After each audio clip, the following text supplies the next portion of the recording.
週末同朋友食飯，冇啦啦隔離台變咗 MMA 戰場，女梯橫飛，爆樽撲頭，段片影到咁清，點解幾個鐘頭後班兇徒仲可以人間蒸發？個答案可能同你諗嘅完全唔同。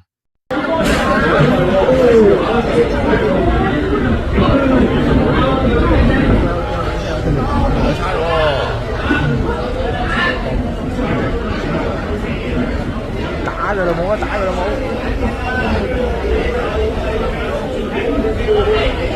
冧咗！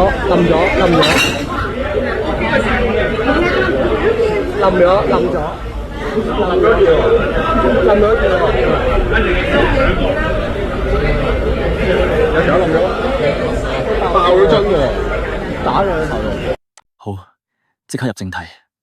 星期六晚，牛池灣龍池徑一個平平無奇嘅大排檔，坐滿食客，點知11點幾突然大亂。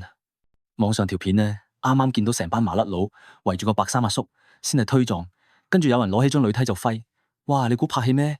跟住仲癲啊！有人攞起張膠凳就掟。最恐怖嘅一幕嚟啦！一個黑衫男人一手攞起台面支啤酒，下一秒就係玻璃爆裂聲。拍片個市民都嚇到嗌：冧咗，爆咗樽喎，打咗落佢個頭度。個60歲姓葉嘅白衫阿叔即刻癱坐喺地，眼鏡都飛埋，成面血。混亂之中，有個53歲姓蘇嘅職員想去勸交，點知都一樣中招，後頸受傷。成件事由口角到見血，可能唔夠幾分鐘。三個50幾歲嘅兇徒打完人，施然就走咗。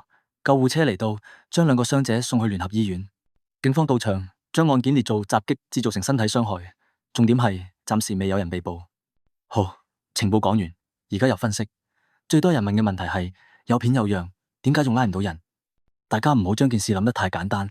第一，認人，條片雖然有，但係可能唔夠高清，或者影唔到清晰正面。警方需要時間做人臉識別，或者揾熟悉佢哋嘅人去指認。喺法律上覺得似係唔夠嘅。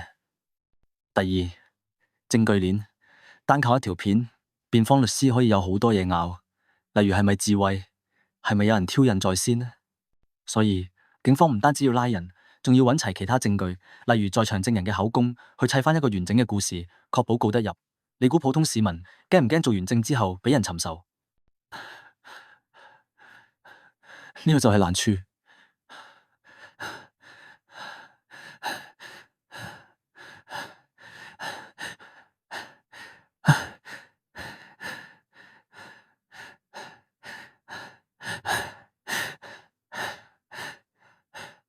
第三班兇徒係咪有社團背景？呢種手法一睇就知唔係普通醉酒鬧事咁簡單。如果係有組織嘅，佢哋拎埋嘅能力同埋反偵察嘅意識，肯定比普通人強好多。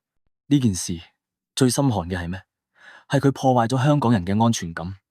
當你連喺大排檔食餐飯都要擔心隔離台會唔會突然攞張梯出嚟撲你，咁仲邊有人敢出夜街消費？想搞旺個夜市，想經濟好，冇可能啊！如果你當時喺現場，可以點做啊？